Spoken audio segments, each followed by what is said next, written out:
If you're applying to a PA program, chances are you're going to have to interview.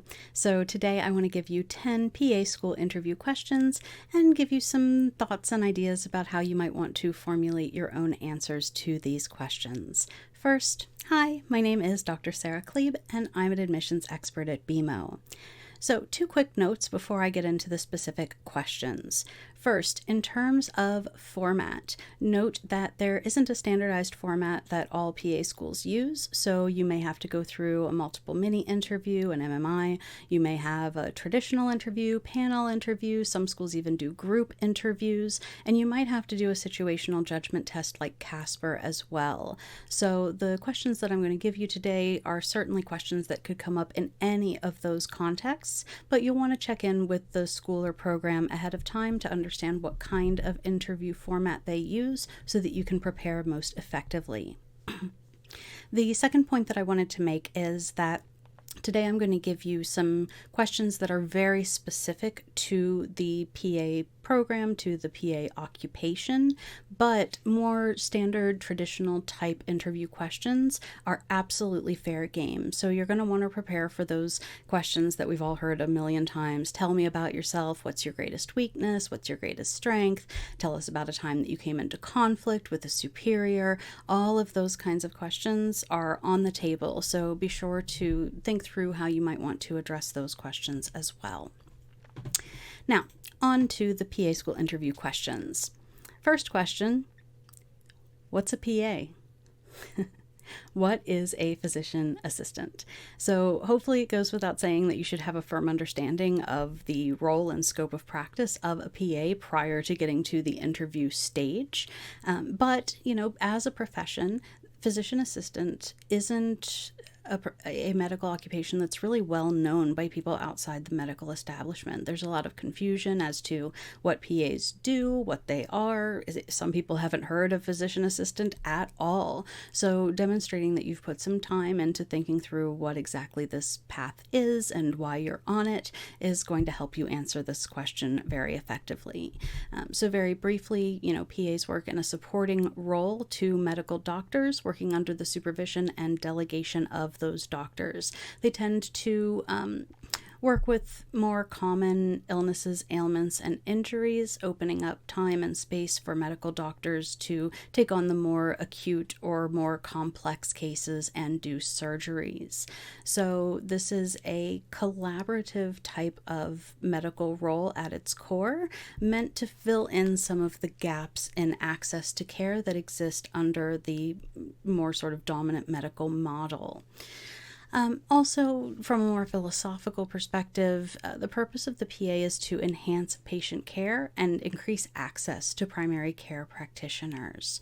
So often PAs will work in areas that are less geographically represented and cared for by the medical establishment, working with people who maybe face certain economic challenges and things like that, and just trying to bridge those gaps to care that exist under the current medical model. They absolutely facilitate patient treatment and wellness, the forming of strong patient-practitioner relationships, and engage in patient education while working as part of that multifaceted healthcare team. So that idea of collaboration, of support, and of patient-centered practice are really at the heart of that sort of philosophical element of what PAs do. So you're going to want to think through that and think through how you fit into that particular scene. Question number 2. Can you describe the history of the PA profession?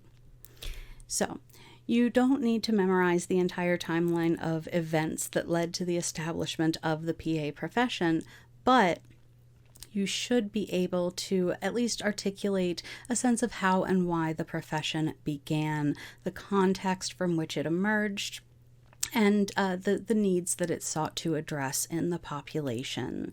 Now, where you are is going to determine your answer here. The development of PA programs is a bit different, similar kinds of trajectories, but the timeline is a bit different, especially depending on whether you're in the United States or Canada.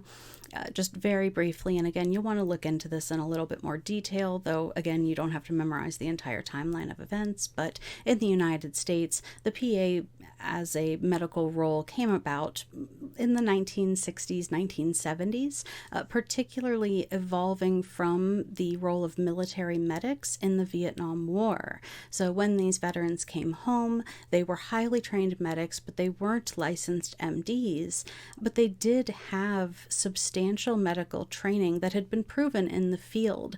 And so as they tried to return to civilian life and, just sort of reincorporate themselves into society, there wasn't a clear role in which they could utilize the skills that they had developed on the ground. And so that led to the development of this role of a medical professional in between a doctor and a technician, or a doctor and a nurse, that was intended to maximize patient care and build that bridge for trained medical professionals who had the knowledge necessary to provide care but didn't have the MD degree.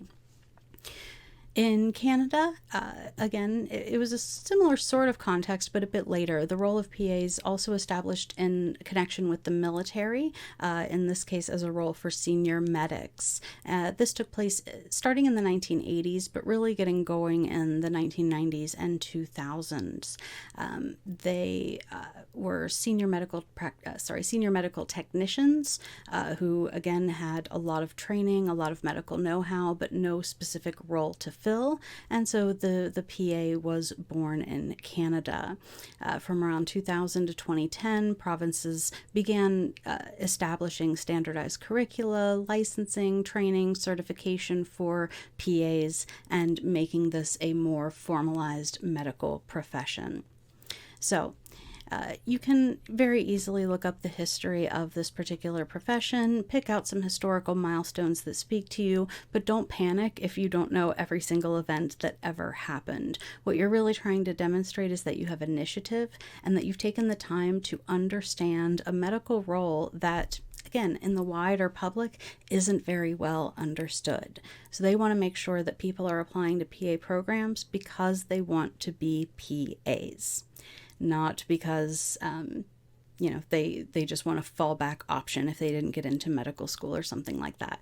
Which isn't to say that that's a terrible reason for getting into PA school, but they want people who are genuinely dedicated to the profession because of what the profession is and the support role that PAs fill. So, question number 3. What's the difference between a PA and an MD? Another option, what's the difference between a PA and an NP, a nurse practitioner? So understanding the distinct roles of various medical professionals is really important if you're going into a PA program. Again, a PA is by its very nature a collaborative role, and collaborative teams need to individuals in collaborative teams need to know their individual roles in order to work together effectively. If each individual on that team doesn't understand what their role is, what their scope of practice is, what their boundaries are, what their authority is, then things can get muddy very quickly. And of course, in any medical profession, if things get muddy, the one who suffers is the patient. So understanding that delineation of roles in an increasingly diversified medical workforce is incredibly important for just demonstrating that you know what you're doing and why you are doing it. So showing that you have specific reasons for following this particular path, and demonstrating that you want to become a PA because of the role and because of the ethos that you will fulfill. That's what's really key in answering this kind of question. So there are some great resources that give the breakdown of roles between PA and MD, PA and nurse practitioner. I'll make a little note here when this gets posted on YouTube. I'll make sure that I include a link to a blog that we have on PA versus MD that really breaks down those roles in a really clear way and will help you sort of take on and assimilate that knowledge really effectively. Question 4. What's your understanding of what PAs do? So you should be picking up on a theme at this point, which is that a lot of these questions are really just designed to figure out if you know what you're getting yourself into and if you're genuinely dedicated to this role for the role that it is. So in thinking about what PAs do, there are kind of general and specific components to an answer to that. One thing that you want to bear in mind in thinking of your own answer to this question is that what PAs do is in some ways highly dependent on where they are. That is to say, the scope of practice and abilities of PAs is quite different between the US and Canada, and quite different between states and provinces. So it's really important that you look up the regulations in the state or province that you hope to practice in, so that you understand what the roles are for a PA in that particular location. But in general, we can again speak to that sort of philosophical component of PA work, which is to say, what do PAs do? Well, they act in a supporting role under the supervision and delegation of a medical doctor. They're intended to mitigate barriers to care for patients, often providing more cost-effective and geographically diverse care than physicians are able to offer. And they tend to prioritize primary care and patient education, opening up time and space for doctors to take on more complex and acute cases, perform complicated procedures and surgeries, or pursue research and scholarship. In terms of specific PA roles and what PAs specifically do, again, some of this varies from state to state, province to province, country to country, but specifically they take on more common illnesses, ailments, and injuries, provide diagnosis and treatment, sometimes prescribe medications, I'll talk more about that in a second, and provide patient education. On the note of prescribing medications, this is one of the things that really differs from state to state, province to province, country to country. So a lot of PAs are able to prescribe medications. In most places in Canada, or generally in Canada, PAs aren't allowed to prescribe controlled substances or narcotics. Those can only be prescribed by the MD.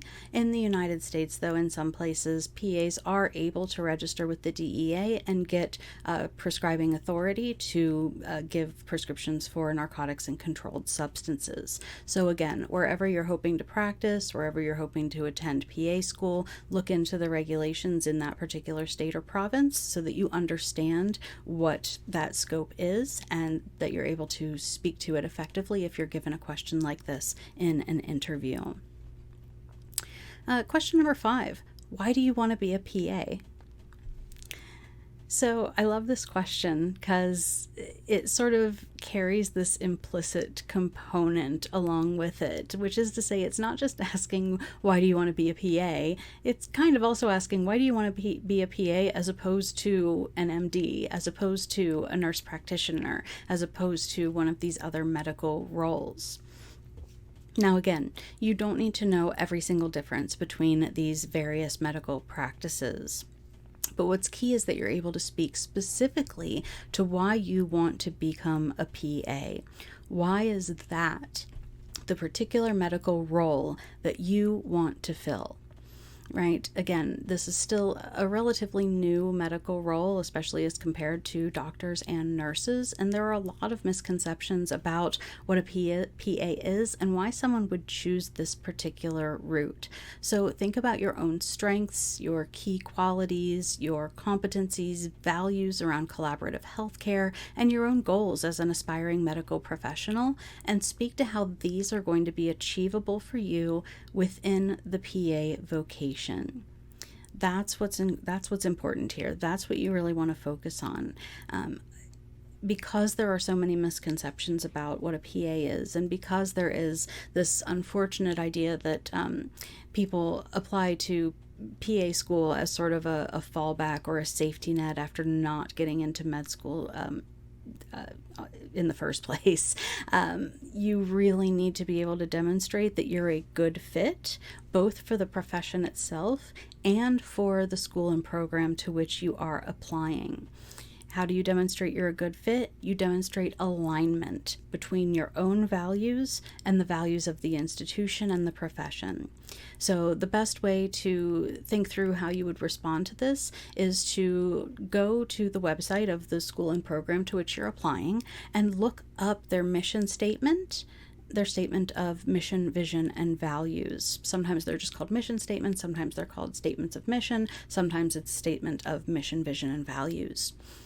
Go through that, look at what their values are, look at what their priorities are, look and see if they have any populations that they prioritize in terms of the care that they give, and be able to speak to how you hold those same values and priorities, right? That's one of those questions that's all about who you are at your core.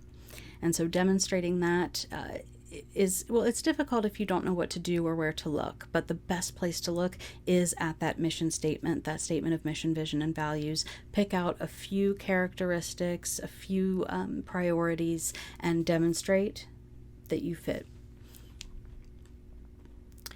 Question 6.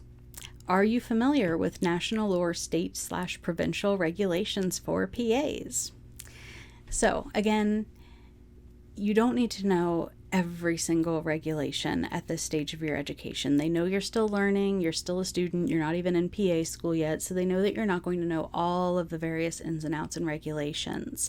But you do have to do some research for this question and be prepared for it. It's not okay to just say no or to try to guess your way through. That's not going to reflect well on you. It's going to make you seem unprofessional, and it's going to make them question your commitment to this profession.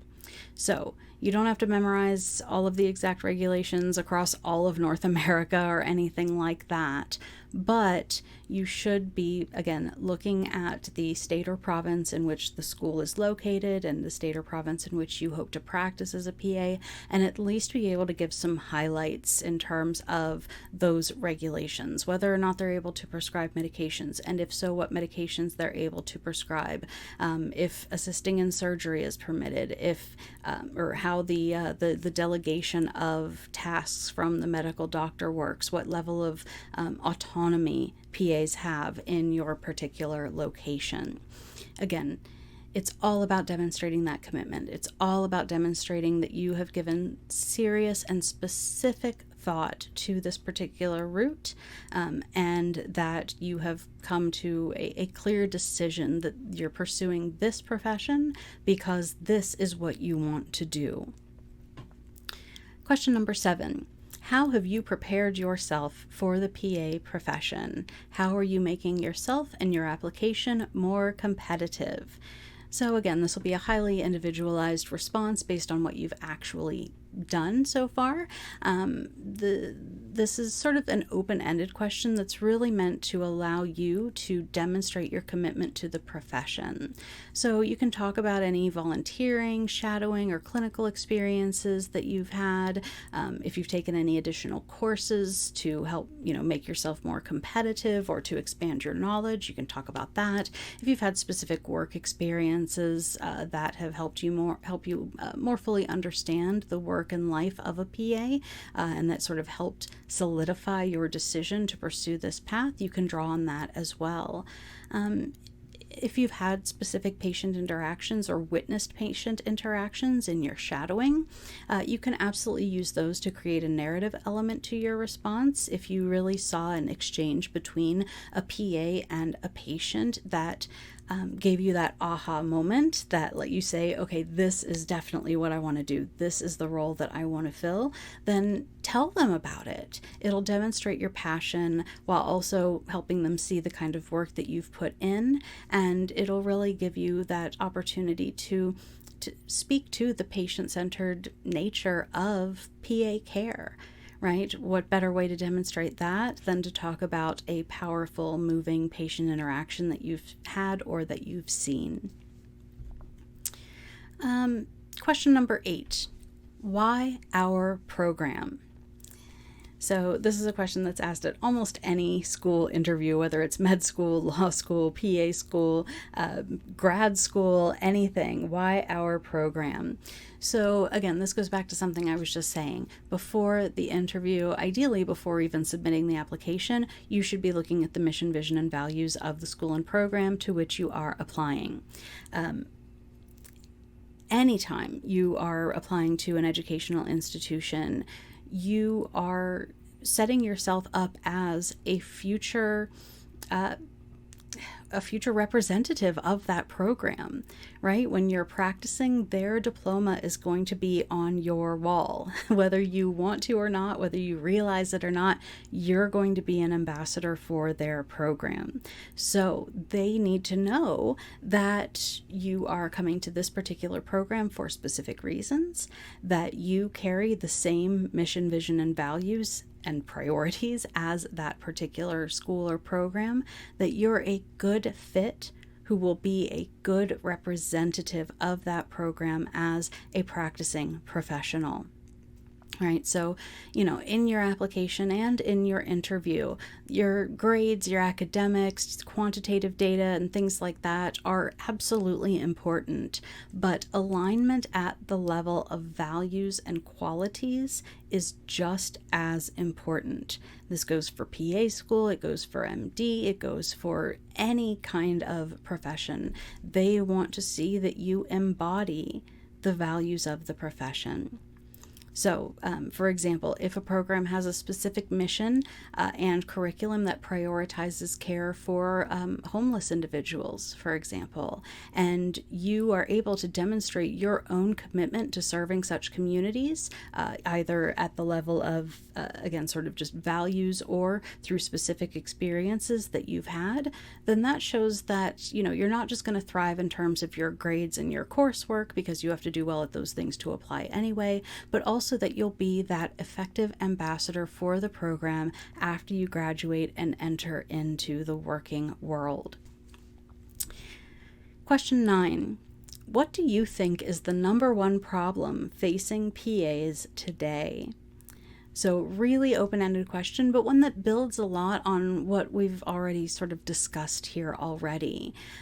So let me give you a sample answer that I've drafted up and bring all of this together for you. So here we go. I'm just reading, but forgive me for that. As a medical profession, the PA role is relatively new compared to more traditional paths like physician or nurse.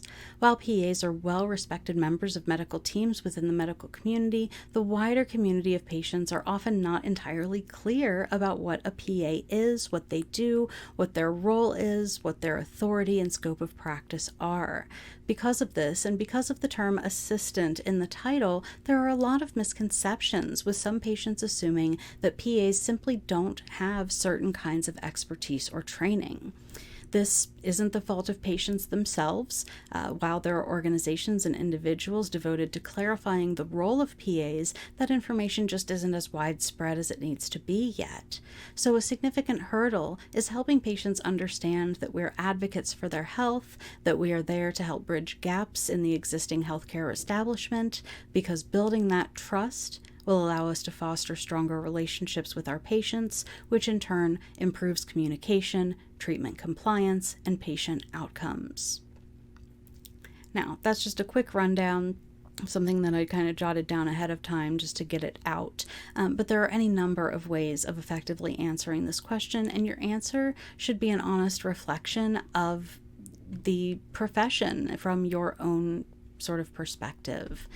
You could also talk about things like specific healthcare challenges that are faced by PAs. You could talk about issues around workplace stress and burnout in PAs. anything else that you see as an issue to be dealt with within the profession. So the main thing, though, is ensuring that your response is consistent with the values associated with this particular medical role. So community, collaboration, increased access to care, prioritizing underserved populations, communication, and service orientation. Those are all great qualities to draw on in thinking about your answer to this question or any of the questions we've gone through already. And finally, question 10. What kinds of stress do you see associated with the PA profession? So this is a really important question. In any medical profession, burnout is a huge concern. So it's really important that you're able to demonstrate that you're knowledgeable and realistic about the kinds of stress that you're going to face as a medical professional. MDs do tend to face the highest risk of burnout in terms of the overall medical establishment, but this is a discipline-wide concern. All medical professionals are susceptible to burnout simply because of the inherently stressful nature of the work. So you're probably going to face long hours, interpersonal stress, compromises on your own time, and the demands of a challenging job where there is always a lot at stake. And that can really take its toll. So, familiarize yourself with these concerns, show that you can be honest about them and confront them effectively, and demonstrate that you've looked into this in a way that highlights the seriousness of your application and your candidacy. You want to show that you've done an earnest and mature reflection on the challenges that you're going to face in this profession, and be able to demonstrate also that you're going to thrive despite these pressures, that you're not going to just buckle under them. So, if you've developed some stress relieving tactics, which hopefully at this stage in your education you have, you can use this as an opportunity to talk about that, because that can sort of highlight your overall well-roundedness. So, you probably have a considerable amount of experience dealing with stress. Most students do. You might be working as well, which is another stressor. So, if you have some really good coping mechanisms that help you put work aside, mitigate some of that stress, use that, talk about that to demonstrate your resilience and show the interviewers some of your own uniqueness as well. If you play sports, if you love to cook or bake, if you like to play music or do art or write or do journaling, those are all great ways to sort of dissipate some stress, but also a good window into your own personal life that will help the interviewers get to know a little bit more about you. Because of course they want to know that you're going to be a successful medical professional. They want to know that you're going to excel academically and that you have, the know-how and the sort of tenacity necessary to do that. But this is also the time to help them see who you are as a person, who you are at your core, and what kinds of things you do to occupy the time when you're not working. So use this as an opportunity to bring all of your inner gloriousness out to the interviewers so that they can see that you're a good fit for the program, a good fit for the profession, and that you have all of these mechanisms necessary to help you thrive in an inherently stressful position.